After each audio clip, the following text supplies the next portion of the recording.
আসসালামু আলাইকুম, কেমন আছেন সবাই? আলহামদুলিল্লাহ ভালো আছি। এই তেলটার মধ্যে আমি আগে একবার মাছ ফ্রাই করেছি, ভাজছি, সেজন্য আর কি তেলটা একটু কালো।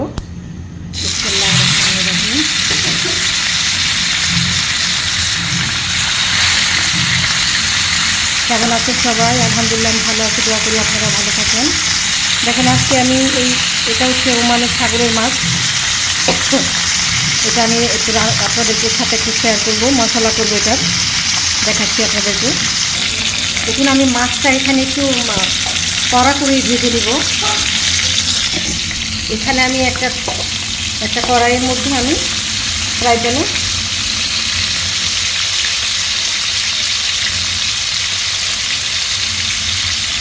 পেঁয়াজ কুচি দিয়েছি, কাঁচামরিচ, লবণ আর সয়াবিন তেলের মধ্যে এগুলো দিয়ে একটু নেড়ে চেড়ে নিব।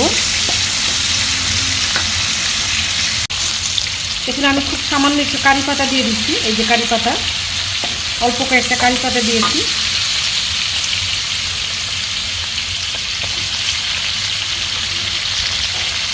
বড় একটা টমেটোর অর্ধেকটা কেটে দিয়েছি।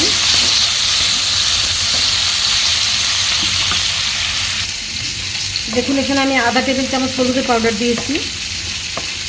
খুবই সামান্য একটু, আধা চামচের থেকেও কম হবে। আমি এখানে ধনিয়া, জিরা, হলুদ, মরিচ একসাথে করে প্রায় আধা চামচের মতো হবে সম্ভবত দিয়েছি, কারণ আমি এখানে অন্য একটা মশলা ইউজ করব।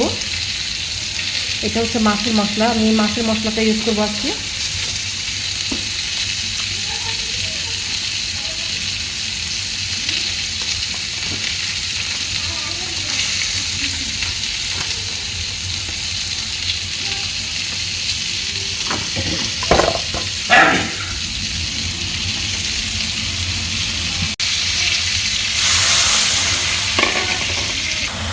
দেখুন আমার মশলাটা হয়ে গেছে, গ্রেভিটা করেছি যে আমি, গ্রেভিটা হয়ে গেছে আমার। পুরোটা বন্ধ করে দিলাম। এদিকে দেখেন ফিশগুলো ফ্রাই করে আমি এখানে ঢেলে নিয়েছি, ট্রেতে নিয়ে নিয়েছি।